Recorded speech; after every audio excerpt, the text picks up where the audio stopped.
वाग्देवी संस्थान इंदौर ऐसे प्रशासनिक सेवकों को तैयार करने के लिए प्रतिबद्ध है जो विश्व गुरु भारत का नेतृत्व कर सके। विश्व गुरु भारत का अभिप्राय क्या है? एक ऐसा भारत जो सम्राट विक्रम का भारत, एक ऐसा भारत जो राजा भोज का भारत हो, एक ऐसा भारत जो कृष्णदेव राय का भारत हो। ऐसे भारत का नेतृत्व करने के लिए प्रशासनिक सेवकों की आवश्यकता है और ऐसे प्रशासनिक सेवक तैयार करने के लिए वाग्देवी संस्थान प्रतिबद्ध है। जी हाँ, IAS की जो प्रिपरेशन कर रहे हैं, जो तैयारी करने वाले बच्चे हैं, उनमें हमारी संस्कृति हो, हमारे संस्कार हो, हमारी परंपराएं हो, हमारी मान्यताएं हो, तो सबके लिए आप वाग्देवी संस्थान आइए। जय श्री राम।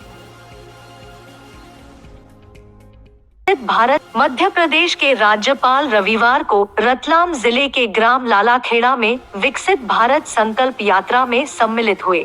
इस अवसर पर प्रदेश के सूक्ष्म लघु मध्यम उद्यम मंत्री चैतन्य काश्यप, सांसद सुधीर गुप्ता, जावरा विधायक डॉक्टर राजेंद्र पांडे, विधायक रतलाम ग्रामीण मथुरालाल डामोर, जिला पंचायत अध्यक्ष श्रीमती लालाबाई शंभूलाल चंद्रवंशी सहित प्रशासनिक अमला तथा बड़ी संख्या में ग्रामीण जन उपस्थित थे।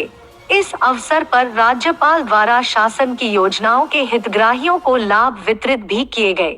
सर्वप्रथम प्रारंभ में जावरा विधायक डॉक्टर राजेंद्र पांडे ने अपने स्वागत उद्बोधन में कहा कि हम अत्यधिक प्रसन्न हैं कि गांव में महामहिम राज्यपाल पधारे हैं। राज्यपाल द्वारा पर्यावरण संरक्षण की दिशा में किया गया कार्य सराहनीय है। वे अपने कार्य द्वारा मैदानी स्तर पर जन जन से जुड़े हैं। मंत्री चैतन्य काश्यप व सांसद सुधीर गुप्ता ने भी कार्यक्रम को संबोधित किया। मध्य प्रदेश के महामहिम राज्यपाल मंगू भाई पटेल ने कहा है कि हमारे प्रधानमंत्री नरेंद्र मोदी के नेतृत्व में हमारा देश तेज गति से विकास कर रहा है। देश विकास के उसे मोड़ पर है जहां प्रगति के नित नए आयाम स्थापित हो रहे हैं। विकसित भारत संकल्प यात्रा के माध्यम से सरकार आमजन के द्वार पर पहुंची है तथा योजनाओं का लाभ लेने से जो भी वंचित रह गए हैं उनको लाभ प्रदान किया जा रहा है। अपने सर्वस्व जीवन का न्योछावर करते हैं और न केवल वे दलित पीड़ित और जनजाति तक सीमित रहते हैं, वे उन सबके लिए चाहे सूक्ष्म लघु कुटीर उद्योग हो, उद्योग मंत्री के रूप में कैसे उन्हें उद्यमी बनाया जा सके, कैसे उन गरीब परिवारों को उद्योगपति बनाया जा सके, और इसी के साथ साथ वे अपने वन्य जीव वन में काम करने के लिए, वन्य प्राणियों के लिए उस वन जीवन की जीवन शैली को भी अग्रसर करते हुए उसका संरक्षण देते हुए वन और पर्यावरण के लिए भी पूरी तरह से समर्पित रहे।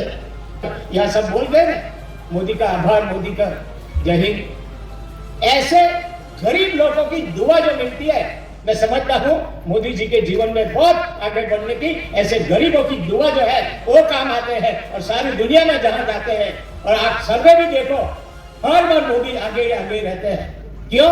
कि उनके जीवन में जो तय किया है कि हमको गरीब को, किसान को, महिलाओं को, युवाओं को मदद रूप होना है, वो काम करते जा रहे हैं।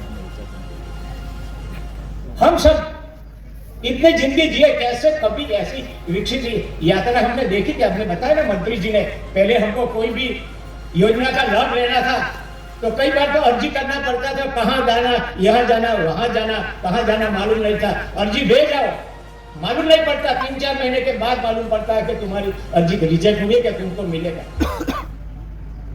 आज तो सारी सरकार आपके घर आ गई, आपके ग्राम पंचायत में आ गई।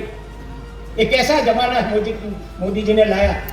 अधिकारियों सीधे अपने पास आ गए, बार बार वहां जाना पड़ता था, उल्टा हो गया। यह है लोकतंत्र, लोकतंत्र की ताकत। और मोदी जी के मन में जो गरीबों के लिए, महिलाओं के लिए, बच्चों के लिए जो दर्द पड़ा है, उसको वो अपने प्रदर्शित कर रहे हैं। और योजना के मार्फत सभी को कैसे मदद किया जाए, और जो वंचित रह गए, अभी तक किसी ने कोई योजना का लाभ नहीं लिया है, तो ये विकसित भारत संकल्प यात्रा में आपने ये स्टॉल में सब स्टॉल लेते भी होंगे, ऐसा स्टॉल भी होगा कि वहां फॉर्म लेकर आप भरो। और जो वंचित रह गए हैं, मैं समझता हूँ गांव के युवा युवती जो पढ़े लिखे हैं, जो गांव के एकदम गरीब है, जिसको अभी तक कुछ योजना का लाभ नहीं मिला, हम सब शपथ लेते हैं कि 2047 तक आत्मनिर्भर और विकसित राष्ट्र सपने को साकार करेंगे। गुलामी की मानसिकता को देश की समृद्ध